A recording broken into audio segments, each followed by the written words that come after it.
ঈদের পরপরই বড়সড় দাওয়াত পেয়ে গেলাম, তাও আবার দেবরের ছেলের মুখে ভাতের অনুষ্ঠানে।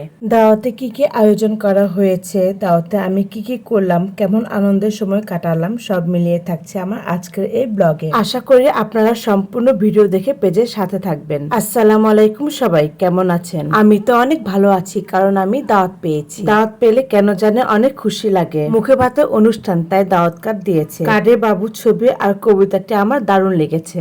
যার জন্য এত কিছু আয়োজন, সে হচ্ছে আমার দেবরের ছেলে ফাইজান। দাওয়াতের দিনে তাই সকাল সকাল আমি নাস্তা রেডি করছি। নাস্তায় আমি রুটির সাথে গোস্ত ভাজি, সাথে লাচ্ছা সেমাইও করেছি। ঈদের পরে এই গোস্ত ভাজির সাথে রুটি দিয়ে খেতে কেন জানে অনেক দারুণ লাগে।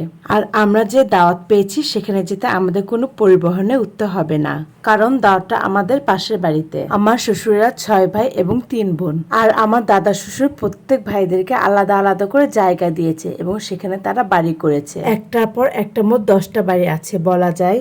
পুরো একটা এলাকায় আমার শ্বশুরবাড়ির লোকজনের আবাসস্থল। দেখতেই পাচ্ছেন বাবুর্চিদের রান্না হচ্ছে, অতএব বিশাল আয়োজন। প্রায় 350 জন লোককে দাওয়াত করা হয়েছে।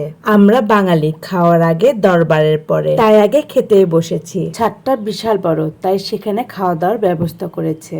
আমি আমার শ্বশুর বাড়ির পরিবার নিয়ে একই টেবিলে বসি। আমাদের পরিবারের সবচেয়ে বড় দুলাভাই হচ্ছেন ইনি, এবং তিনি খুব ভালো মনের মানুষ। খাবার সামনে নিয়ে ছবি তোলার অপেক্ষা না করে কেন জানি খেয়ে ফেলেছি। কি আর করার, এই অবস্থাতেই তাই ফুটেজটা নিয়ে নিলাম। একসাথে সবাই আমরা খাচ্ছি একই টেবিলে একই অনুষ্ঠানে, এই বিষয়টা কেন জানি আমার অনেক ভালো লাগে। খাওয়া দাওয়ার পর্ব শেষ করে অনুষ্ঠানের জায়গায় চলে এলাম। কত সুন্দর করে বেলুন দিয়ে সাজিয়েছে। ছোট্ট ফাইজানের বয়স মাত্র 6 মাস। সে মুখে ভাত দিবে। সে সব মুরব্বী ও গুরুজনদের সাথে একসাথে মুখে ভাত দিবে, তাই এত কিছুর আয়োজন।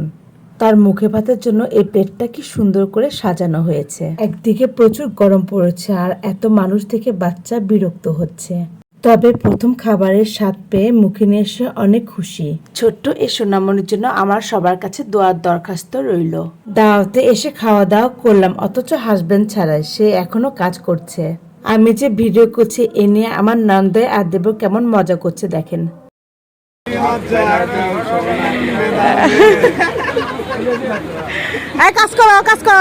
পুরো অনুষ্ঠানের সব মানুষদের খাওয়ানো বিশাল ব্যাপার। সবাইকে খাওয়ানো শেষ করে তারা খেতে বসেছে। আর এদিকে আমি নিচে গিয়ে একটু দুষ্টুমি করছিলাম অন্যান্য দুলাভাইদের সাথে বন্দুক ধরে। সবার কাছ থেকে টাকা ছিনিয়ে নিচ্ছি। এটা নিয়েও আরেকটি ব্লগ থাকছে, পরবর্তীতে দেখার নিমন্ত্রণ রইল। অনুষ্ঠানে আমি দই আর মিষ্টি খাই নাই, তাই বাসায় নিয়ে এসে খাচ্ছি। কেমন লাগলো আমার আজকের এই ভিডিওটি অবশ্যই কমেন্টে জানাবেন। তার সাথে লাইক, শেয়ার এবং ফলো দিতেও ভুলবেন না। আজকের ভিডিওটি এ পর্যন্তই। আল্লাহ হাফেজ।